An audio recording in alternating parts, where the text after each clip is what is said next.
a good friend, and that is Colette Fair. Colette's a licensed psychotherapist. She spent more than a decade helping couples break patterns, build stronger, more connected relationships, and she does a very good job. And I have to say, she is probably the most sought-out couples counselor in town.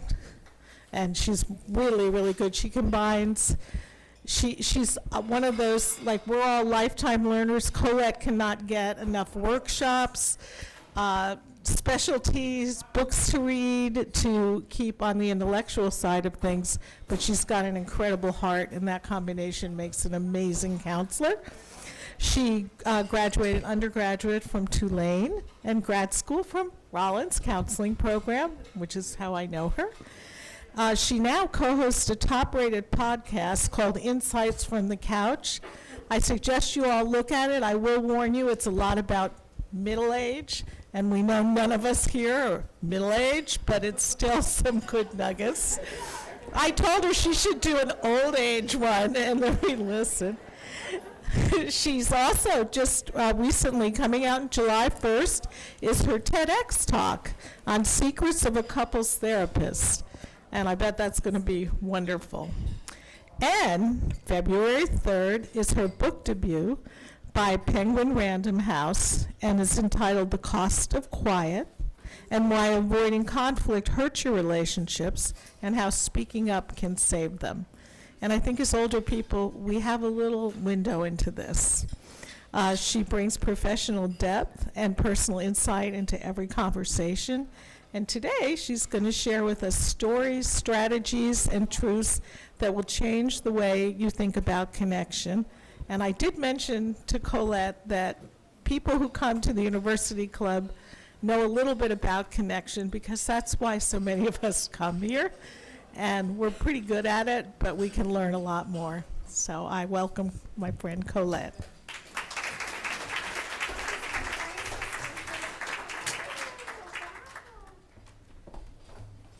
I don't know who she was talking about. That was so great. It can't be me. I'm so happy to be here with you all today. This is such an honor, and I'm excited to talk about connection because it's so important. Even for those of us who know so much about it and do it well, we can always be evolving in our tactics, the way we show up in the world, and the way we connect with other people, deepening our friendships, and even making new friends. So I want to start out by telling you a little bit about an experience I had a couple weeks ago. This is actually the view from the rooftop of my hotel in Taormina, Sicily, where I was having breakfast. Yeah, you can see Mount Etna in the distance and the sea on the other side. And fortunately, we went there on the day that it did not recently erupt, because you may have seen that in the news. Yeah, that was my big fear, and everybody kept telling me it was silly to worry about, and then of course it happened. But at this particular moment, I was there having breakfast alone. My husband was down in the room packing up to go to Mount Etna, and there was only one other lady who was sitting in the restaurant with me. And she looked over at me. I had my computer out, and I had my little notebook. I was writing. And I do this little publication every week called The Vim Life, on living your best life. And I like to write it very authentically and from the heart. So I thought I'd be inspired by the view. And she turned and looked at me and said, "Are you a writer?" And I hesitated, because even though I have a book coming out, I'm still struggling to really feel like I deserve that identity for whatever reason.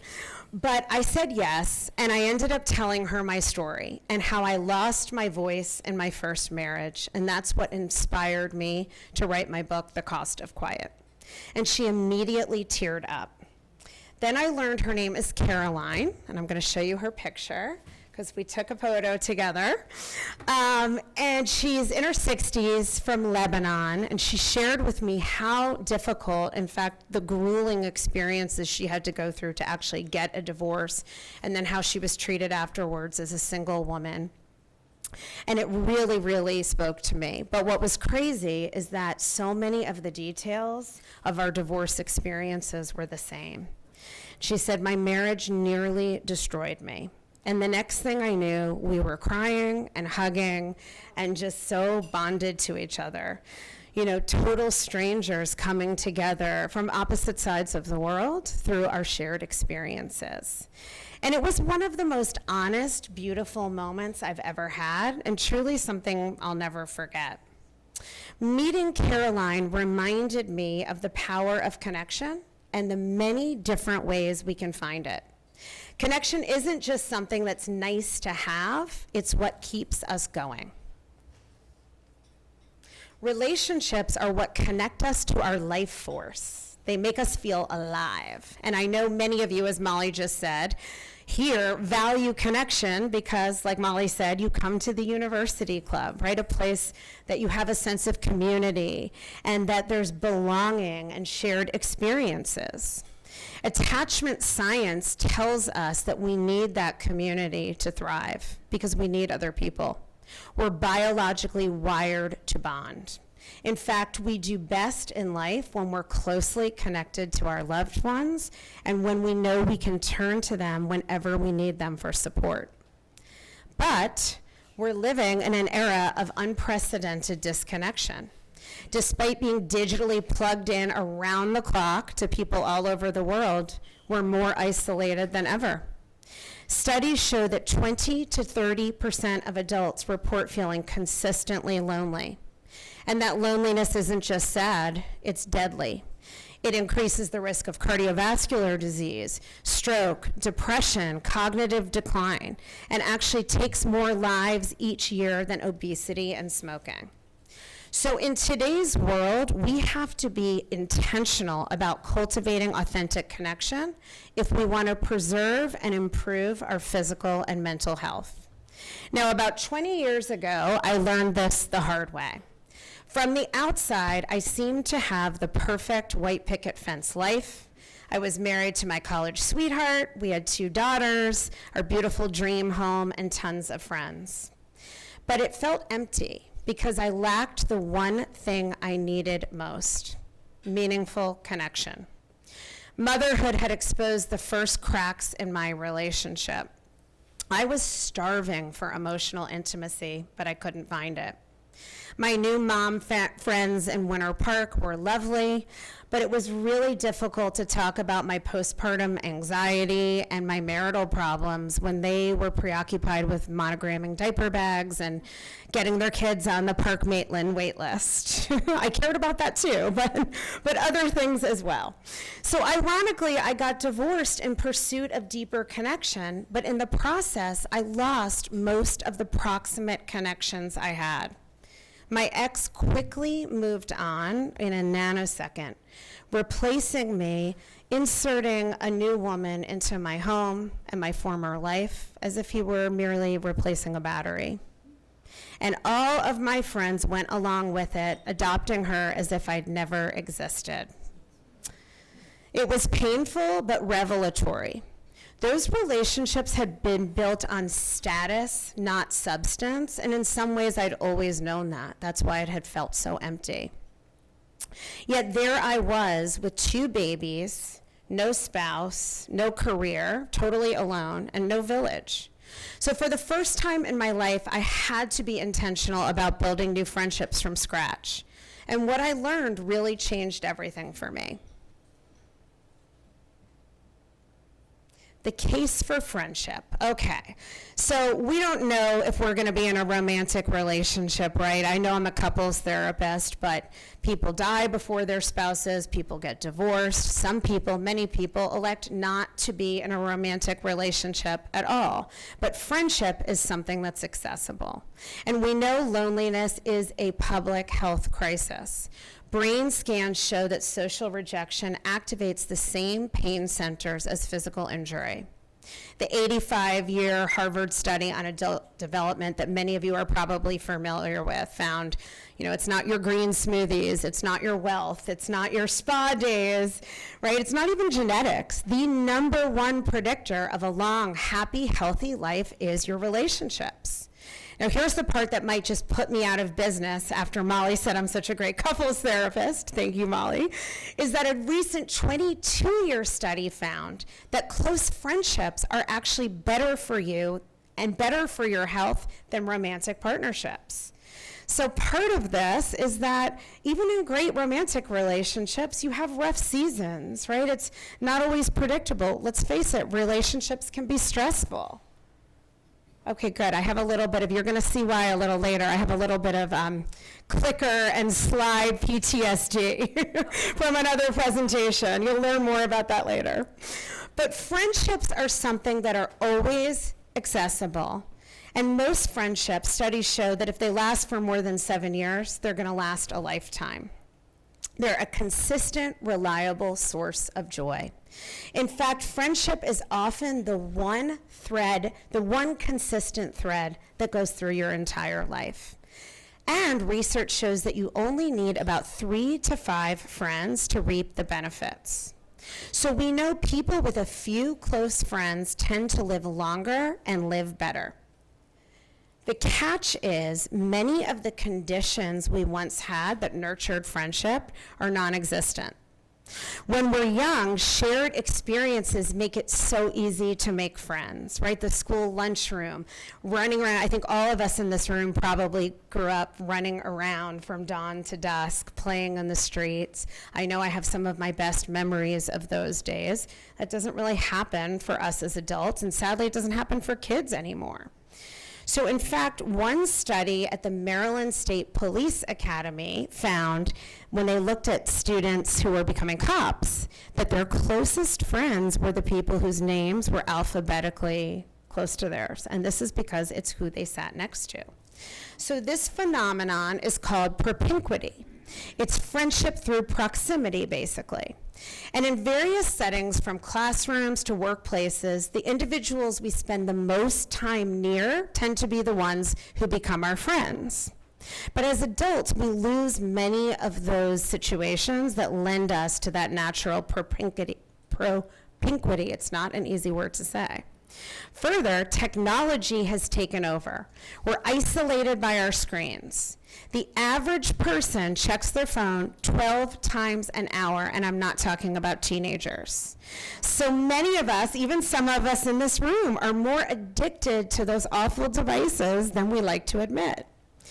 And thanks to hustle culture in our achievement-centric society, we have little time now for socialization. How often do you hear someone say, even people who are retired, right? I'm so busy, like it's a badge of honor. I mean, I know I've been guilty of that myself. And finally, we have fewer third spaces. These are free spaces designed for lingering and chatting, what sociologist Ray Oldenburg calls the anchors of community life. Think of piazzas in older European cities. Modern towns either don't have those places, or if they do, we don't utilize them the same way. Now, in fairness, here in Florida, it's really hard to go sit outside, at least for half the year. But when we do, so many people are on their screens, right? You see those pictures, you look around a restaurant or you look around the park, and everybody's like little zombies in our own little silos. Now, COVID made it worse, but this started long before lockdown. We text now, we don't call, we heart and like things online. And when we do talk, we tend to only stay at the surface. So that's what I want to really talk to you about today. We have to be present with each other, and we have to be intentional about who we engage with and how. So okay, it's still working. Yay. Okay. My personal litmus test for authentic connection is the cardboard box test. And you've probably never heard of this because I made it up. It goes all the way back to high school. My best friend and I used to say that we could spend 24 hours in a cardboard box with nothing to do but talk to each other and have the best time ever. We'd never get bored. And this is still how I evaluate my friendships today. Are you the kind of person I could be stuck in a cardboard box with and have the best time ever? It's not just about fun. It's about emotional safety and authentic connection. Cardboard box people are the ones you know have your back, that the conversation can go deep and will always be real no matter what. You know that you'll walk away from spending time with this person feeling energized and revitalized instead of exhausted and depleted. And we all know that there are people out there, you spend time with them and you leave feeling like you need a nap. So I suggest to you that the friends worth investing in are the ones who show you their full humanity. They cry with you. They tell you the truth about what's going on in their life, not just the highlight reel. They celebrate your wins, even if they're a little jealous, because that's human, that's real. These are the people who love you when you have nothing more to offer than your friendship. So, how do we find those cardboard box, soul-feeding friendships? Ironically, as we age, we get better and better at filtering friends for what works for us and what doesn't, right? That's the beauty of wisdom. But as we age, we make fewer friends. Most adults, according to research, have not made a single new friend in 5 years. And for many of us, it's because we're not really trying. Yeah, it's surprising, actually, I think, in a way, to hear that. But you never know where a new connection might start. A smile, a hello, a 5-minute chat with someone sitting next to you that you actually talk to instead of looking at your screen. Just like what happened when I met Caroline and Cicely. Everyday life offers a multitude of opportunities to connect if we'll take them. And we have to nurture the relationships we already have. It doesn't even have to be in person. There's new fascinating research that shows just one 12-minute conversation on the phone, something I think some people don't even use the phone anymore, but just one 12-minute conversation a week can reduce stress significantly, boost your mood, and increase your sense of belonging. So we talk about getting in our steps, eating our vegetables, doing puzzles that keep our minds sharp, all of those important things, physical fitness. But what if we treated connection like a non-negotiable health habit? What if it was part of the daily routine? And it's not just about making time, it's about what we do with that time. Whether we're with old friends or new acquaintances, we need to escape the small talk trap and go deeper. Small talk is not good for our mental health. In fact, it drains us. How many people, just out of curiosity here, consider yourselves someone who likes small talk? One in the red shirt there, my guest. Okay, so most people don't enjoy it, right? And it's because small talk doesn't produce, fascinatingly, it doesn't produce dopamine or oxytocin, right? And when you get into deeper conversations, those neurochemicals, dopamine is the one that produces pleasure, oxytocin is for bonding, those neurochemicals are secreted. That's what creates authentic connection, which leads to liking, trusting, and bonding. So this is not about let's interact more so we can make more chit-chat. This is about we need to interact more so we can cultivate braver, deeper conversations and be more connected even to people we don't necessarily know. Because this is how we're going to generate the kind of quality connection that revitalizes our health. The single most important goal of every conversation, even in business, is to connect. Meaningful conversation is the vehicle for connection, and emotions are the conduit. So research shows we need to talk about more intimate things, even with acquaintances. And that actually, even for those of us who are introverts, I can't really speak for those people, but I know they're out there. Even those people who are introverted naturally crave this. But if this is true, why don't we open up more in relationships? Anyone have a guess? Yeah, exactly. Fear. Right? If we fear being judged, we feel looking silly, we fear saying the wrong thing, we'll embarrass ourselves, we'll offend someone, especially in today's world. It seems increasingly dangerous, right? In fact, likely that if you open your mouth, somebody will be offended somehow. So all of those reasons keep us quiet. And even though sometimes we can and do get judged or rejected or we offend somebody, most of the time when we open up, it brings us closer. And research tells us people are drawn most to those who are enthusiastic, authentic, and empathetic. Right? It's the vulnerability, somebody who's got passion, they're engaged, and they're willing to open up to you. Our brains have mirror neurons that automatically replicate what we see in others as if we're experiencing it ourselves. So when we're vulnerable, that creates spontaneous empathy in another person.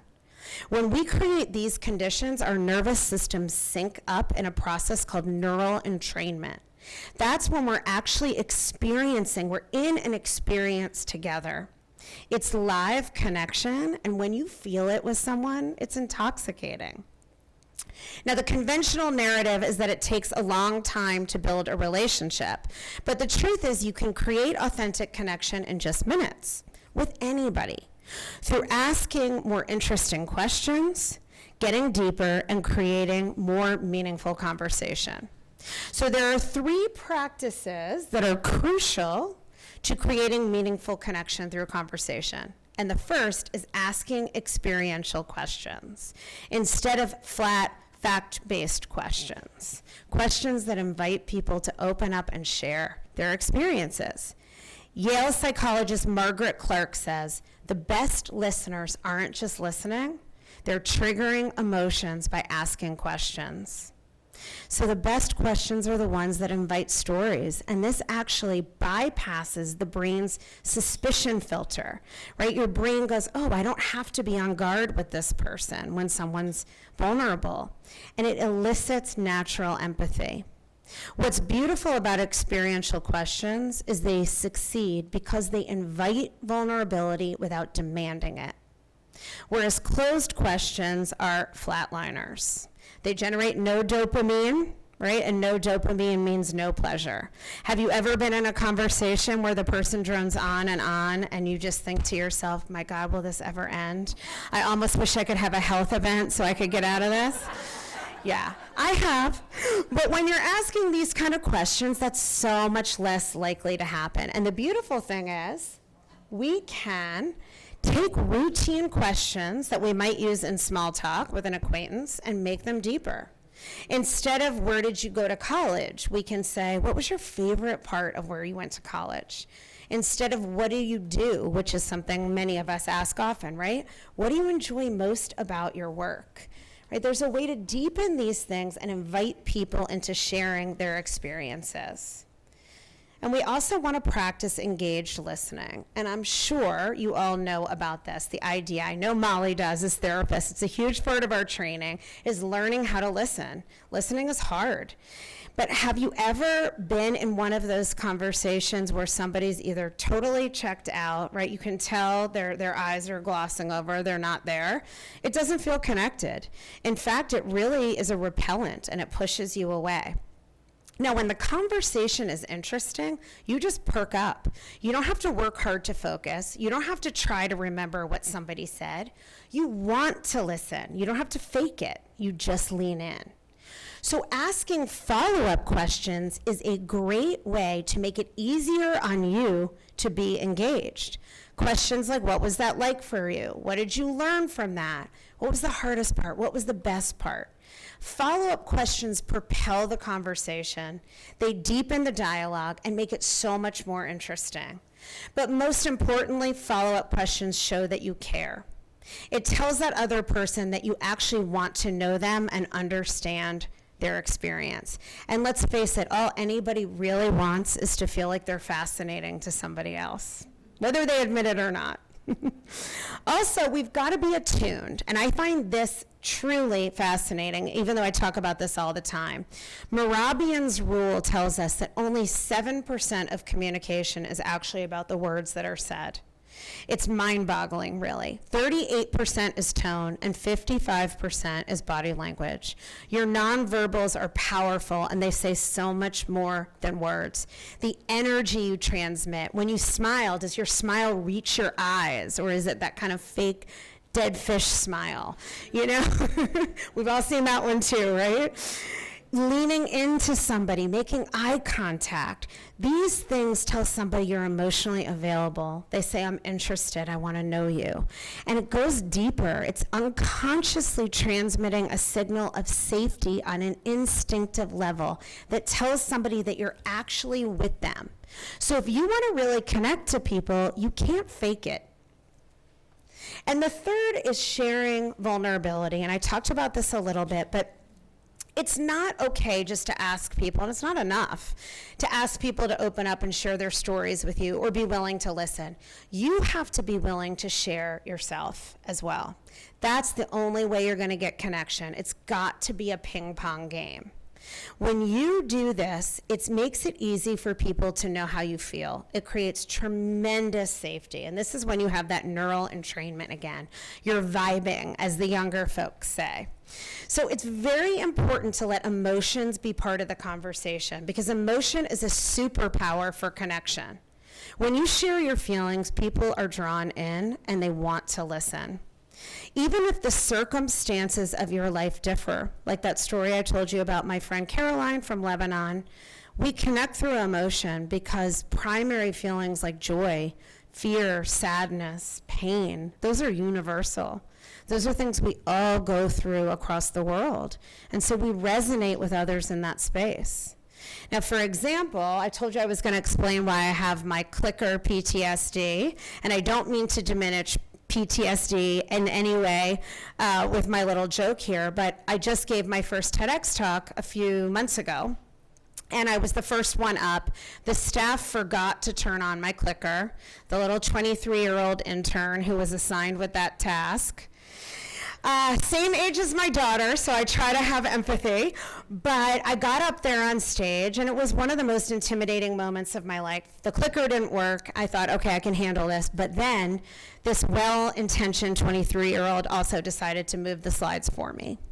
And so my thesis appeared before I got there, and I could see a small version of this up in the corner, so I could see the slides were off. And TEDx requires you to memorize your 15-minute speech. You can't have any notes or anything. And it was so distracting. I lost my place. I thought I lost my chance to get my talk picked up by TED. And it was just devastating. So when I came off the stage, I ran away and cried for about an hour and refrained from attacking the 23-year-old.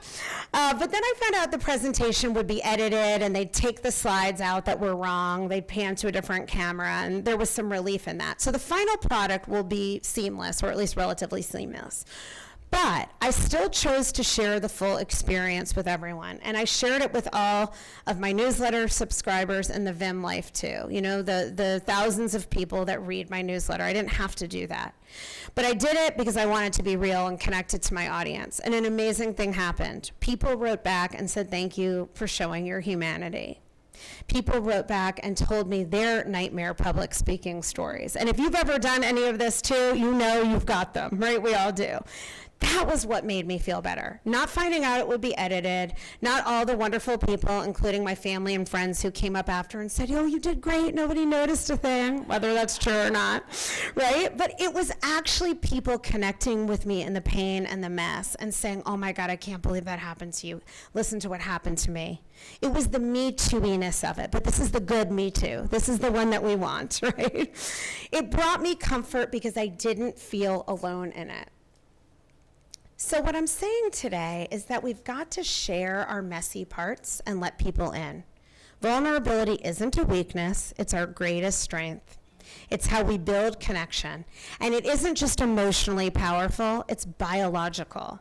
Empathy, eye contact, physical touch, all of those things release oxytocin. It's not only bonding, but it lowers stress and cortisol in our body. It regulates your nervous system. So this is why it matters so much how we show up in conversation. And now that we've talked about this, we're going to practice.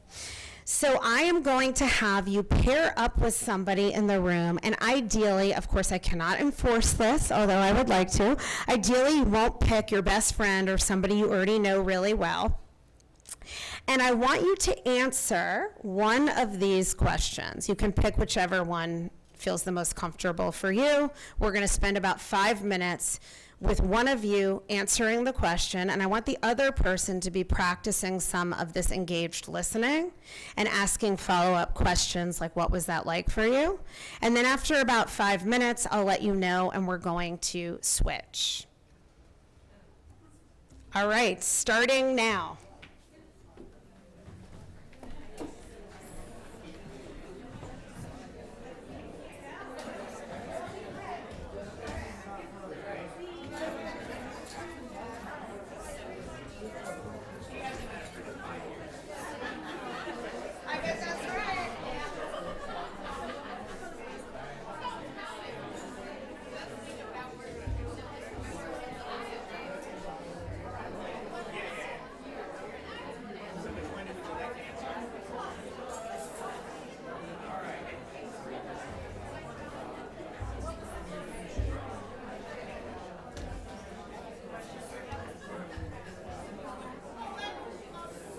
Oh, yeah. I'll try to keep making sure it's up.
Okay, and now I'm going to have you switch.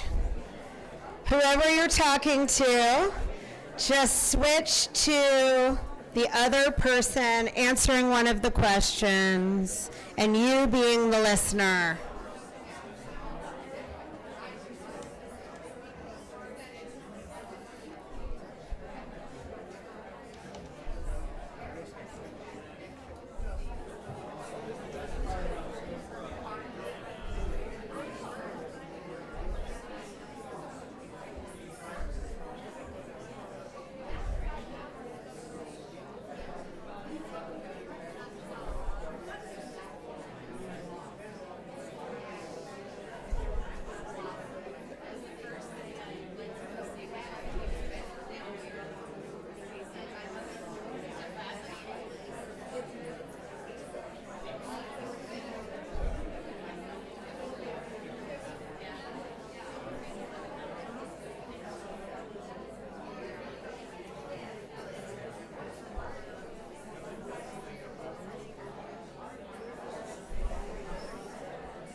Okay, I'm going to have you all wrap up your conversations if you would.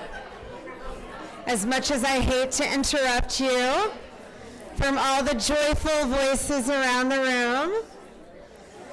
And Molly, I think you have the microphones in case anyone, I was going to ask, as you all come back to the room and hopefully can continue these conversations afterwards. I know, but that's a beautiful thing, right? I hate to interrupt that connection in real time. But I'm wondering if anyone would be willing to share a little bit about your experience, what it was like for you to do that, if there was anything that you noticed, anything that surprised you. Come on. Anyone willing to share a little bit? Oh, someone in the back, Molly.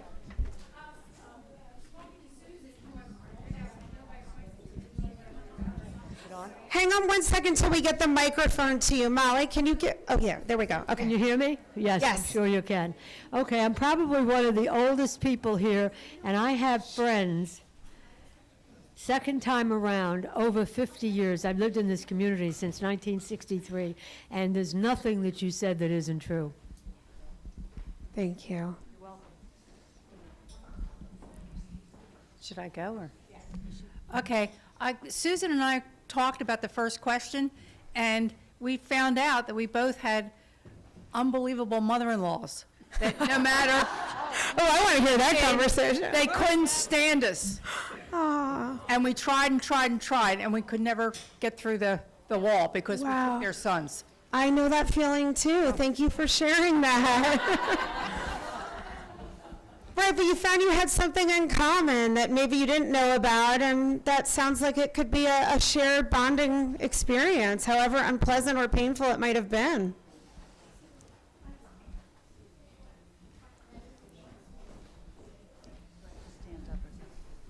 So it wasn't exactly about this conversation, but I just wanted to point out a point that you addressed. I have a friend that I've known since grade school back in around Pittsburgh area, little town. And we had really been disconnected since maybe high school, okay? And then intermittent, maybe quick, but we reconnected when I called her, when I found her business card from a high school reunion. And I called her just out of the blue, and it went to voicemail, and it was her, whatever. So, but about 2 weeks later, I got this call, and she said, I was going through my messages, and there's so much spam and, whatever out there. She just was like deleting them all, and part of it was her business, and she wasn't relevant. So, but then she saw my name, and she said, maybe that isn't a spam thing. So she called me. And every week now, we talk for probably an hour on the Oh my phone. gosh. So tonight at like 8 o'clock is our like appointed time. And she's had, struggles and personal, Yeah. stuff. And then we do texting about that, whatever, during the week. Right. And so I will catch up and hear the latest chapter this evening. But yeah, I just thought it was so reminiscent of what you said was of what that experience was. So yeah. Yeah, you're able to go right back and even, I got goosebumps listening to that. Thank you for sharing that. I had to, yeah. Sounds like a cardboard box friend, even though you went years. Yeah, beautiful. I have to say, I'm curious, how many people picked the first question, which I think was maybe the deepest, most, okay. The first question was, what was the hardest timing thing? out. Yeah. Yeah, there we go. Here are the questions again. Rather than, it's easy to talk about what you liked about the place you grew up, but that first question is a hard one. Yeah.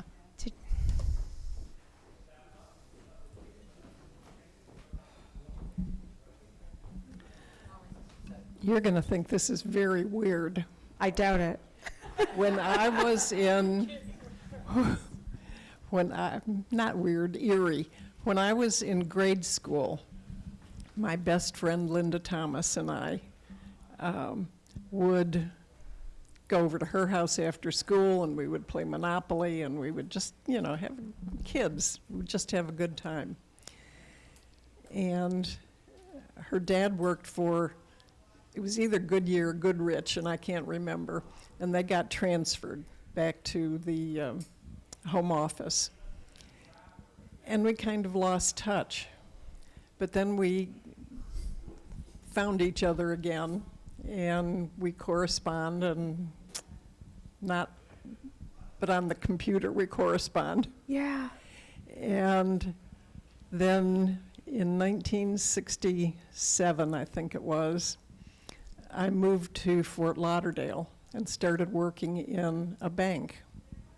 And there was another girl working in the bank who has become my best friend for the last 55 years. Wow. Her name is Linda Thomas also. Oh. See, I told you it was weird. Yeah, in the best way, in the best way. And Linda Thomas, too, and I have kind of chased each other around the country as we've moved around. And I was lucky enough to see her first son before she did, because she had a C-section, and in those days they knocked you out. So I remember standing with her husband at the nursery window, holding hands, both of us crying, watching the baby while she was still zonked out. But Linda Thomas and I have all met And Oh, that's a and wonderful story. we all get along perfectly well. That's beautiful. Thank you.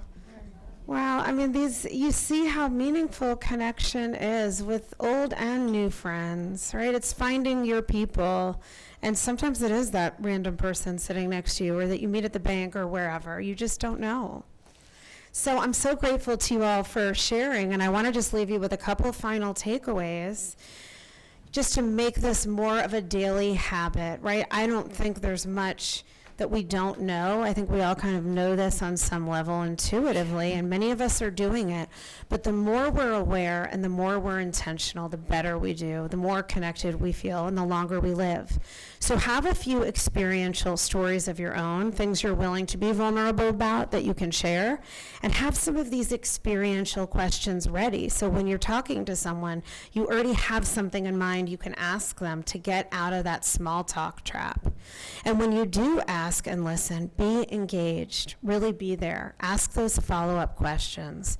Don't be afraid to show some emotion. I don't think there's a public place in Winter Park I haven't cried openly. I've been here for 29 years, but I've had some of my most beautiful moments. They haven't all been sad tears. Many of them are joyful as well. And when you're talking to strangers, the bonus is you just never know. When you smile at someone or say hello, you might be the only connection they had that day. You might be the thing. It like chokes me up to think about, but it's really true. So many people are lonely. So take a second and look up and give someone a compliment or ask them how they're doing, because you might make their day and never know it. And here's your 2-part challenge for this week. Call someone you love, doesn't matter who, just 12 minutes, that's all it takes. And the second part is connect with a real friend, no matter how busy you are or who it is. Make time for a walk, a coffee, sit on the porch, whatever it is. Just make this a priority in your life. And this is how, my final thought I want to leave you with is just, this is how we change the quality of our relationships, our mental health, our physical health, the quality of our lives. Because at the end of the day, it's really not about how many people you know, right? It's about how deeply you are known. Thank you so much, everyone. I appreciate you.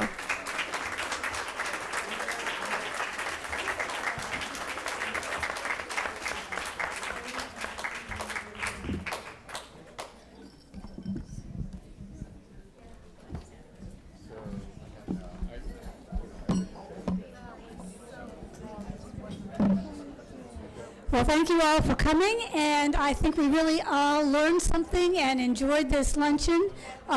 Before we leave, I want to have a big thank you to George's Cooking and Catering for the wonderful meal. I don't think they can hear us back there, but I'll be real loud, George. We thank you. And thank you all, and I hope we'll see you all Friday, June 20th, with dinner after hours with Chris Cortez and Bobby Coble. So drive carefully.